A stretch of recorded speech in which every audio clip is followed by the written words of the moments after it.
Bones per Pesta y bienvenidos a un nuevo capítulo de la Ciudad de Pelayo, en Tamá. En esta ocasión vamos a hablar del Condal Club de Noreña, equipo fundado en 1948 y en 1960. Juega los dos partidos en la tercera división y juega aquí, en este campo, en el Alejandro Ortega.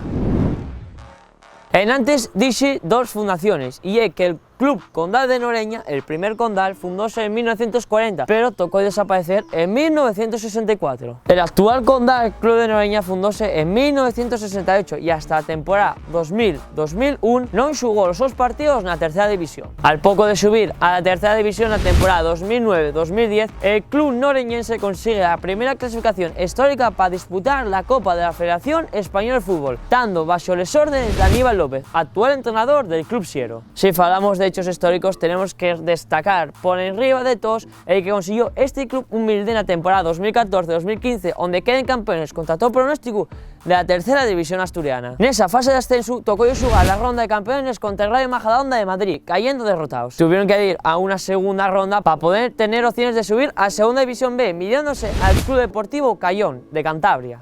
Pero la suerte xugó ellos una mala pasada y ante los cántabros caerían derrotados y no tendrían ninguna opción de subir a segunda división B. No toleren malas noticias y es que este campeonato de tercera división dio ellos la opción al club de Noreña de poder jugar la Copa del Rey ante la Arandina a un único partido, perdiendo aquí en Noreña 1-4 en la prórroga. Si falamos de la historia del Condal, tenemos que hablar de la historia de este campo, y es que este césped que estamos pisando fue fundado en 1947 en un partido amistoso ante la Unión Deportiva Xixón Industrial, donde los locales, los anfitriones, ganaron por 2-1. Y es que si falamos de este campo, también tenemos que hablar del campo que está aquí allá pegado, y es que en las navidades de 2016, el 26 de diciembre más concretamente, inaugurase el campo donde juegan actualmente las categorías inferiores del Condal. Este campo lleva el nombre de José Isidoro Nicieza Huelito, en honor al jugador, ex directivo y ex delegado del club durante más de 20 años, tristemente fallecido en 2015. Y hasta aquí este nuevo episodio hablando de fútbol asturiano en la Ciudad de Pelayo. Agradecer al Condal las facilidades para poder grabar en esas instalaciones. Por mi parte, despedirme, vémonos la siguiente semana. ¡Tallueu!